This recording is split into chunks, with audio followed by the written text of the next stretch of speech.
Saldico ihaharap na testigo ng nag-file ng third impeachment complaint laban sa ating Pangulo. Problema lang, hindi naman po tinanggap yung second and third impeachment complaint kahit ito ay verified. Yung second, yan yung sa Makabayan Black. At itong pangatlo, yan naman po yung sila ni Manu Chavit Singson at si Mike Defensor. Sila po yan at yung iba pang mga kasamahan niya.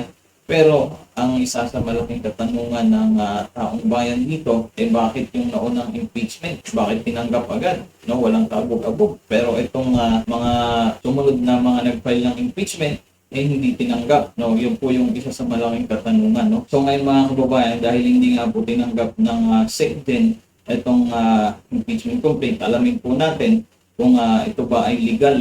So, ito po ang i-discuss ko sa inyo. Medyo tutulungan ko na yung SecGen's office dito. Sabihin na natin discretionary yung function niya to receive impeachment complaints. Okay? However po, kahit discretionary yun siya, limited lang yung magiging discretion ng Secretary General to check whether or not verified ba yung complaint. Kasi dito po, makita nyo under Article 11, Section 3, Paragraph 2, nakalagay verified complaint yung dapat i-file. Diba? So, since yung SecGen yung initially magre-receive ng filing, limited yung function niya to check whether or not verified ba yung complaint. Doon siya pwede maging discretionary as to that issue or aspect only. Pero pag napakita po ng complainant na verified yung complaint, mawawala na yung discretion ng Secretary General dyan, tapos magiging ministerial na yung duty niya to receive that verified complaint. Okay, so yung sa Makabayan Black, pati yung sa Duterte Group, verified complaints naman yung final nila. With reference pa at sinabi rin ito ni Atty. Neil na verified po yung complaint po nila na ipinail. Therefore, dapat yung Office of the Secretary General ni-receive yun kanina. Diba? Kasi hindi na po nila pwede reviewin further than the verification kasi hindi na po nila trabaho yun. Ang may trabaho na po to determine whether or not sufficient in substance ba yung impeachment complaint is nasa House proper na po yun, which will be the Committee on Justice and then the plenary eventually kung gusto nila pagbotohan dun. So again, ulitin ko lang po, the Secretary General's duty is discretionary but limited to determine whether or not verified ba. Once makitang verified, then the discretion disappears and it becomes a ministerial duty to receive that impeachment complaint. Diba? Yun po dapat yung tandaan talaga ng Secretary General's office. Diba? And again, yung rules din po mismo nila ang nagsabi Office of the SecGen yung mag-receive. Therefore, kahit wala yung actual SecGen dyan, nandyan naman po yung mga staff and yung mga deputies niya na pwede mag-act on behalf of the SecGen para umandar at mag-receive pa rin po ng complaints yung Office of the Secretary General. Okay? So I hope mga kababayan na linawan tayo dito sa ipinaliliwanag po nito ni Atty. Neil Abayon tungkol po dito sa hindi po pag-receive ng SecGen o kung ano po yung trabaho ng SecGen. So ngayon mga kababayan, pakinggan naman po natin itong isang attorney din na tungkol naman po ito sa first impeachment kung ito ba ay makatotohanan o hindi. At ito ang dahilan kung bakit sa tingin ko ay pinipigilan itong pagtanggap nitong panibagong mga impeachment complaint sapagkat ang nais nila ang mai-endorso lamang sa opisina ng Speaker of the House ay yung naunang impeachment complaint na pinagdududahan ng marami kung sa kanyang katotohanan, kung ito ba nga ba ay lehitimo na reklamo laban sa Pangulo. Sa totoo, maraming hindi naniniwala doon sa unang impeachment complaint. At itong mga events na nangyari kahapon, ito lamang ay pagsuporta at pagpapatunay na ang naunang filing ng impeachment complaint ay isang sarsuela lang. Ang taong bayan ay naloloko, niloloko at pinaglalaruan ng mga politiko na ito at kahit kitang-kita na ng marami kung paano tayo ginagawang hangal ng ating pamahalaan, ay pinapagpatuloy pa rin nila ito. Wala silang pakialam sa ating pakiramdam at ina-underestimate nila ang karunungan ng mga tao.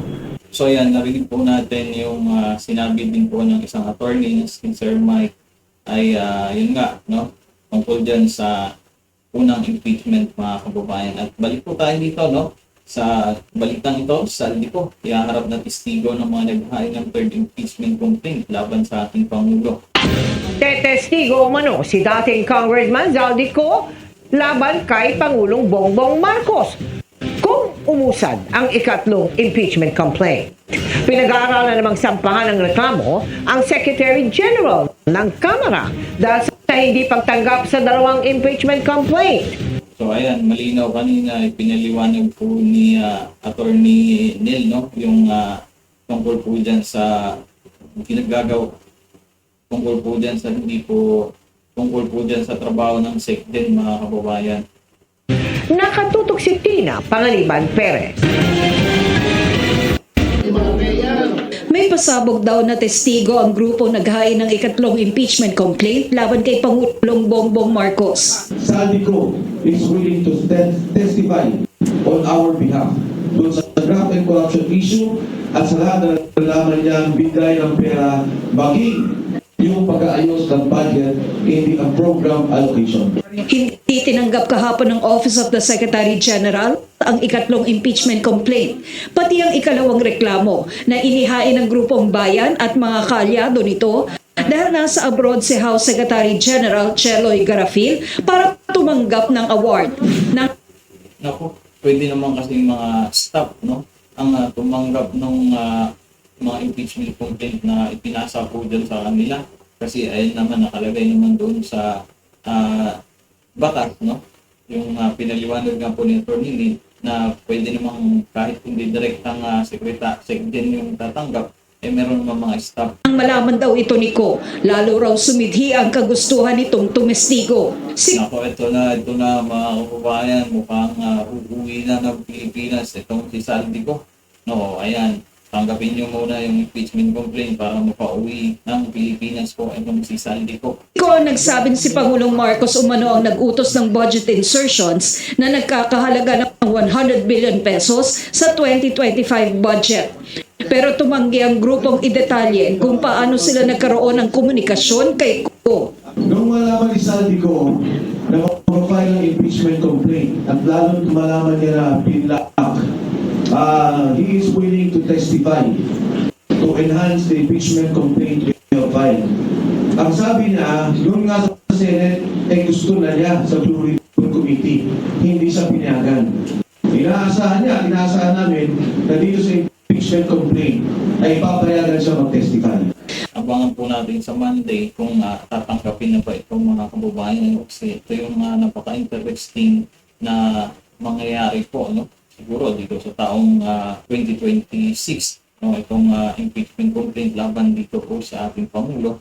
Pero pag yung impeachment complaint naman laban sa ating Vice Presidente ay ayun na nga, parang malamyan na nga, di man marami ng mga kongresista na nagsabi sa kanilang pananaw na mukhang mahihirapan i-impeach yung ating Vice Presidente. Masusi na rin daw nilang pinag-aaralan ang pagsasampa ng reklamo laban kay Garafil. At nagkakaisa kami, and this is a warning to the Office of the Secretary General that we will file against a case against the office. May constitutional violation si Secretary General Garafil. Kaya whether we left a copy or did not, we already tendered the submission of our complaint. Now the ball is in the hands of Garafil, and we will file charges against her. Sa ngayon, isang impeachment complaint pa lang laban sa Pangulo ang opisyal na natanggap ng Office of the Secretary General at na-transmit na sa Office of the Speaker. Ito ang unang reklamong inihain ni Attorney Andre De Jesus. The De Jesus impeachment complaint is a scam. It does not only involve the Secretary General's office, it involves the leadership of the House and the President himself. Sinisikap namin makuna ng pahayag ang House Secretary General at si House Speaker Faustino D. III. Nasabi naman ni De Jesus noon na hindi niya inihain ang reklamo para protektahan ang Pangulo at meron daw siyang mga ebidensya. Sagot naman ni Palace Press Officer Undersecretary Claire Castro, kailangang patunayan ni Defensor ang kanyang alegasyon laban kay De Jesus na umaming minsan ng nag-abogado para sa PDP laban Duterte faction. Tinawag naman ni House Senior Deputy Minority Leader at Caloocan 2nd District Representative Edgar Erice na constitutional sabotage ang paggamit anya ng mga teknikalidad sa impeachment process. Ginagamit daw ang isang mahinang reklamo para mapigilan ang paghahain ng iba pang reklamong malakas at mas pinaghandaan. Naniniwala naman ng isang taga-House Committee on Justice na dapat ay tanggapin ng Kamara ang lahat ng ihahaing impeachment complaint. I think we should accept any and all impeachment complaints para at least hindi masabi ng taong bayan na sa filing pa lang pinoprotektahan na yung presidente. Ngayong hawak na ng Office of the Speaker ang unang impeachment complaint, pagbalik ng sesyon sa Lunes, merong 10 session days ang Speaker para maisama ito sa order of business. Pagkatapos, may 3 session days para ma-refer ang reklamo sa House Committee on Justice. Nakahanda naman daw ang House Committee on Justice kahit pa magkasabay nilang hawakan ng impeachment proceedings laban sa Pangulo at kung sakasakali laban kay Vice President Sara Duterte. I have a lot of faith and confidence to the 38 members of the Justice Committee. For as long as we will be adopting the necessary strategies, I believe that we can confidently discharge our function in addressing 2 impeachment complaints, no? One against the President, although I do not want to speculate, but you mentioned it, one against the Vice President. Kaya naman, magagaling yung mga members ng Justice Committee. So, ibig sabihin mga kababayan, mukhang may plano po talaga na i-impeach po ang ating Vice Presidente pa rin, kasi ayan, wala pang February 6, pinangunahan na, Para sa GMA Integrated News, Tina Panganiban Perez, Nakatutok, 24 Oras. So, yan po yung ating breaking news ngayon mga kababayan. Huwag po kalimutan mag-subscribe dito sa ating YouTube channel. And ano pong opinion nyo patungkol po dito sa pag-istigo ni Saldico kung sakaling matanggap po itong third impeachment complaint laban po sa ating Pangulo. And comment nyo nga po din sa baba. Maraming salamat po.